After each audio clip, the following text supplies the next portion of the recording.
Hello, my friends. A credit card ain't you tell.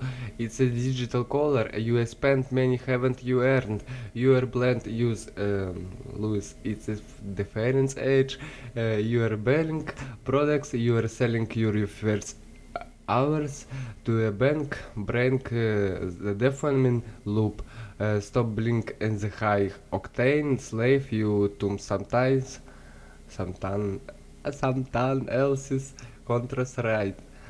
I'm people for Russian, sorry, bro.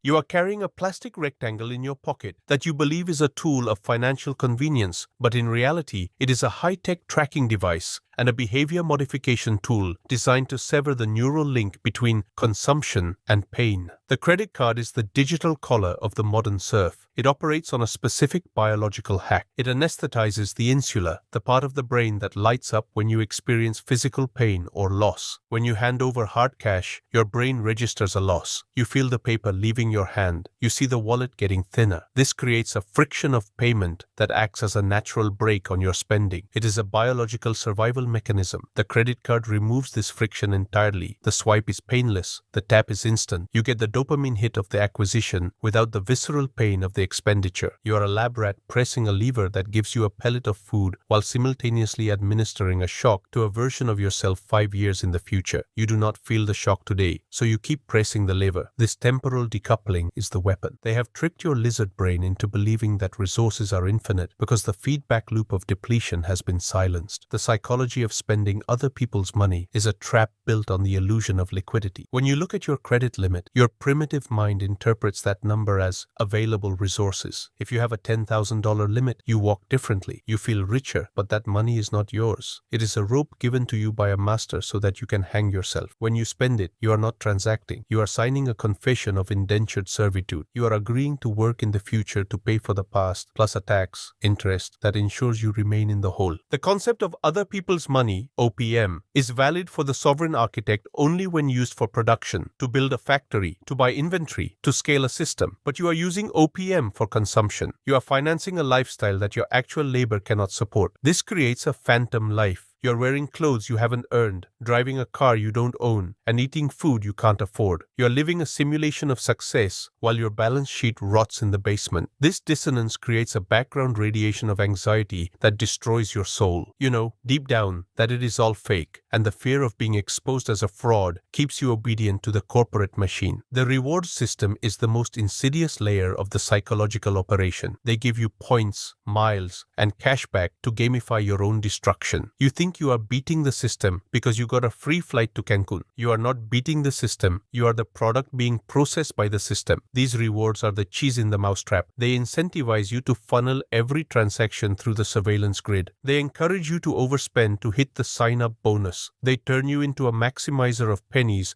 while you are hemorrhaging dollars. The mathematical reality is that the interchange fees and the interest paid by the collective herd vastly outweigh the crumbs they toss back to you. By participating in the points game, you are validating the model. You are training your brain to seek the deal rather than the value. The sovereign architect does not care about 2% cashback. He cares about 100% control. He understands that the psychological cost of tracking categories and rotating cards is a tax on his attention span. He would rather pay cash and keep his mind clear for the resource war than juggle plastic for a toaster. The credit card also serves as the ultimate data harvesting tool for the global panopticon. Every swipe builds a dossier on your life. They know what you eat, where you travel, what medications you take, and what vices you indulge in. This data is not just used to sell you ads. It is used to calculate your risk score. This score determines your access to housing, to capital, and eventually to freedom. The credit score is essentially an obedience score. It measures how well you play by their rules. A high score means you are a profitable host for the parasite. You borrow and you pay back forever. A low score means you are a rogue element. By relying on the credit card for everything, you are feeding the algorithm that judges you. You are building the digital cage that will one day be locked by a central bank digital currency, CBDC. The credit card is the training wheels for the total digitization of currency. They are getting you used to the idea that money is just a number on a screen that can be turned off if you misbehave. The sovereign prefers anonymous, bearer assets, cash, gold, crypto held in cold storage. The credit card is the antithesis of privacy. It is a GPS tracker for your economic activity. The biological impact of the revolving balance is a state of chronic cortisol elevation. When you owe money, you are biologically subordinate to the lender. In the hierarchy of nature, the debtor is the prey and the creditor is the predator. Even if you don't feel it consciously, your subbrain knows it. You are walking around with a negative resource status. This inhibits your testosterone. It makes you risk-averse. You will not tell your boss to go to hell because you have a minimum payment due on the 15th. You will not take the leap to start your own business because you are terrified of missing a payment. The debt acts as a behavioral dampener. It keeps you within the narrow band of acceptable behavior defined by the status quo. The digital collar tightens every time you think about breaking free. The interest rate is the shock. The statement balance is the weight. You are dragging a ball and chain through your life, wondering why you are so tired, why you are so anxious, why you cannot seem to get ahead. It is because you have sold your future agency for a plastic illusion of present power. The illusion of emergency safety is the lie you tell yourself to keep the card. I need it for emergencies. This is an admission of failure. If you need a high-interest loan to cover a flat tire, you have failed at the basic game of resource accumulation. You rely on the card because you have not built the fortress of solitude, cash reserves. The card is a crutch that prevents you from learning to walk. As long as you have the safety net of the credit limit, you will not feel the true urgency to stack liquid cash. You will be lazy. You will be complacent. The sovereign burns the safety net. He forces himself to build a real wall of cash. When you cut the cards, you feel naked. That nakedness is good. It is the cold wind of reality waking you up. It forces you to actually save. It forces you to actually earn. The emergency is just life. Life costs money. Be ready with your own ammo, not borrowed bullets that explode in your hand. You must also understand the hedonic treadmill powered by credit. The plasticity of credit allows you to adapt instantly to a higher standard of living that you haven't earned. You get a raise, and instead of saving the difference, you get a card with a higher limit and upgrade your lifestyle. You are running faster and faster just to stay in the same place. The credit card accelerates this treadmill. It removes the delay between desire and gratification. That delay is crucial for wisdom. When you have to save up for something, you have time to think, do I really need this? Usually the answer is no. When you can buy it instantly, the impulse overrides the logic. You fill your house with junk that gave you 5 minutes of dopamine and 5 years of debt. You are strip mining your own happiness. The sovereign practices strategic delay. He waits, he wants, he evaluates. If he still wants it after a month, he buys it with cash. This restores the value of the object. It restores the dignity of the transaction. The credit card is the tool of the consumer, and the consumer is the lowest form of life in the economic ecosystem. The consumer eats, the producer feeds, the sovereign owns. By using the card, you are identifying as a consumer. You are accepting the frame that your purpose is to spend. You must break this frame. You must view money not as a voucher for pleasure, but as a tool for construction, a tool for warfare. You do not waste your ammunition shooting at shadows. You save it for the kill. The credit card encourages you to spray and pray. Cash encourages you to be a sniper. The psychological shift from what can I buy with this monthly payment to how much of my capital am I deploying is the shift from the slave to the master. The slave asks if the monthly payment fits. The master asks what the total cost of ownership is. The credit card hides the total cost. It highlights the monthly payment. It is a deception engine. Ultimately, the digital collar is a taste of your discipline. Can you handle fire without getting burned? Most people cannot. The statistics prove it. The trillions of dollars in consumer debt prove it. You are not special. You are not the exception. If you play with the snake, you will get bitten. The venom is slow, but it is fatal to your dreams. The sovereign architect looks at the credit card and sees a shackle painted gold. He might use it for a specific tactical purpose, like renting a car or booking a hotel where it is mandatory, but he never ever relies on it. He treats it like radioactive material. Handle with care, minimize exposure, and wash your hands afterwards. Do not fall in love with the chain. Break it.